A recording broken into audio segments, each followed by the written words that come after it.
તો ગુજરાતમાં કેટલી દારૂબંધી છે ને એ ગુજરાતની જનતા જાણે છે। અત્યારે ગૂગલ મેપની અંદર ખાલી દારૂ વર્ડ સર્ચ કરશો ને એટલે 5-10 કિલોમીટરના રેડિયસમાં કેટલા દારૂના અડ્ડા છે ને એ ગૂગલ મેપમાં બતાવે છે। એટલું બધું ડિજિટલાઇઝેશન દારૂની અંદર ગુજરાતમાં થઈ ગયું છે।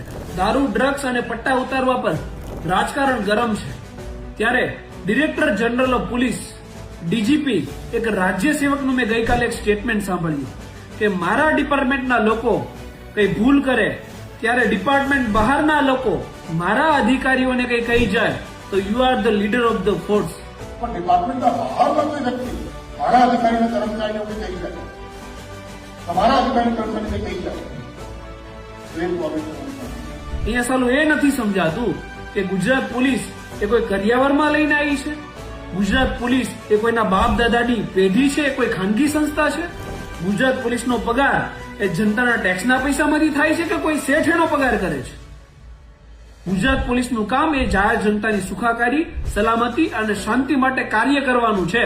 પરંતુ અત્યારે રાજ્ય સેવકોને રાજકારણી બનવાનો ચસ્કો લાગ્યો છે।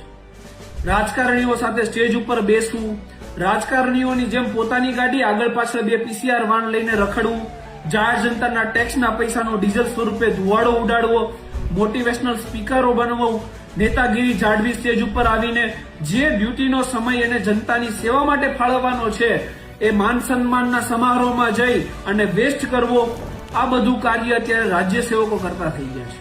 રાજ્ય સેવકો જેમનું કામ કાયદાને અનુસાર ચાલવાનું છે, આ ગુજરાત રાજ્યની અંદર દારૂબંધી માટે પ્રોહિબિશનનો કાયદો છે, ડ્રગ્સ બંધી માટે એનડીપીએસ નો કાયદો છે, તો એ કાયદા મુજબ ચાલવું નથી।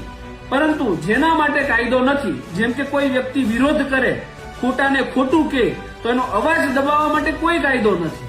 તો એવા સંજોગોમાં પોતાની એકતા બતાવશે, બેઈમાનો બધા ભેગા થઈને એક રેલીઓ કાઢશે, ખોટાને ખોટું સાબિત કરવાને બદલે સાચું સાબિત કરવા માટેના પ્રયત્નો અપાર કરશે, પરંતુ કાયદા મુજબ ચાલશે નહીં।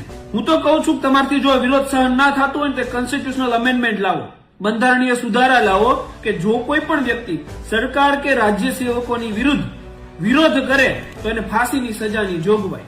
કેમ કે જ્યાં સુધી આવો સુધારો નહીં આવે, જ્યાં સુધી અમારા ધડ ઉપર માથું છે, અમારા મોઢામાં જીભ છે અને બંધારણની ધારા 19(1) અમને વાણી અને અભિવ્યક્તિની આઝાદી આપે છે ને, ત્યાં સુધી અમે ચોરને ચોર જ કહીશું, સાહુકાર નહીં કહીએ, ખોટાને ખોટું જ કહીશું, ભ્રષ્ટાચારીને ભ્રષ્ટાચારી જ કહીશું, ઈમાનદાર નહીં કહીએ।